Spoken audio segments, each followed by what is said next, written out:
মাননীয় সদস্যবৃন্দ, আমি তো বললাম যে আলমগীর মোহাম্মদ মাহফুজুল্লাহ ফরিদ তিনি কোনো ব্যঙ্গাত্মক কথা এখানে বলবেন না। তিনি একজন প্রবীণ সংসদ সদস্য, তারপরেও তিনি যে মাদ্রাসার ছাত্র সেটাও বলা হলো।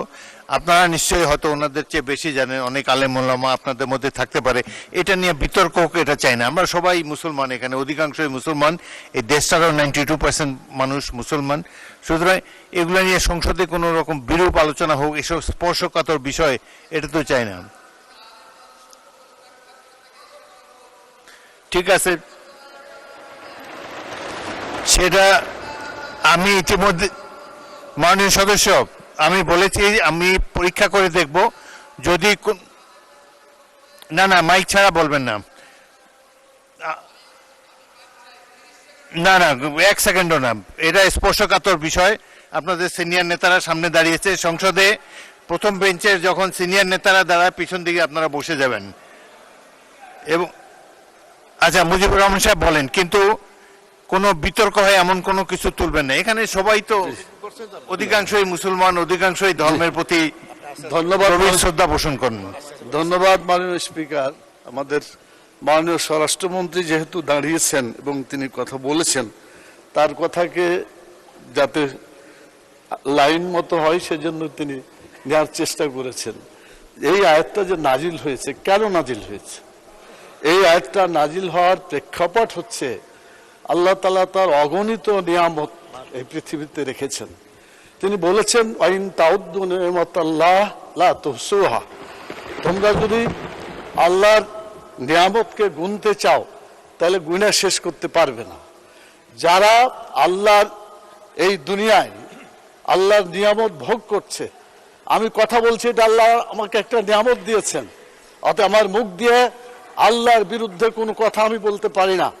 আমাকে যে শক্তি আল্লাহ দিয়েছেন, এই শক্তি দিয়ে আল্লাহর বিধিবিধানের পক্ষে আমাকে কথা বলতে। ধন্যবাদ। মানুষ শেষ করি, 1 মিনিট শেষ হবে। আমাদের মাননীয় স্বরাষ্ট্রমন্ত্রী উনি এটা নিয়ে গেছেন মানে দলীয় একটা, এই যে বাজেট বক্তৃতা, বাজেটটা খুব ভালো হয়েছে, অতএব বিরোধী দলকে বাজেটের প্রশংসা করতে হবে। এইটা যদি প্রশংসা না করে তারপর আজাব আসবে, এই দিকে নিয়ে গেছিল উনি। এই কথাটা মোটেও সঠিক না।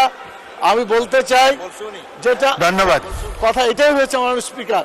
আমার মনে হয় আপনি যদি প্রয়োজন মনে করেন একজন আলিমের কাছে যে বলবেন, কোন মানুষের অবদানের কথা এখানে বলা হয়নি।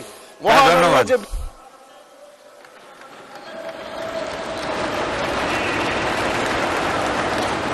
ধন্যবাদ মাননীয় সদস্য, বসুন।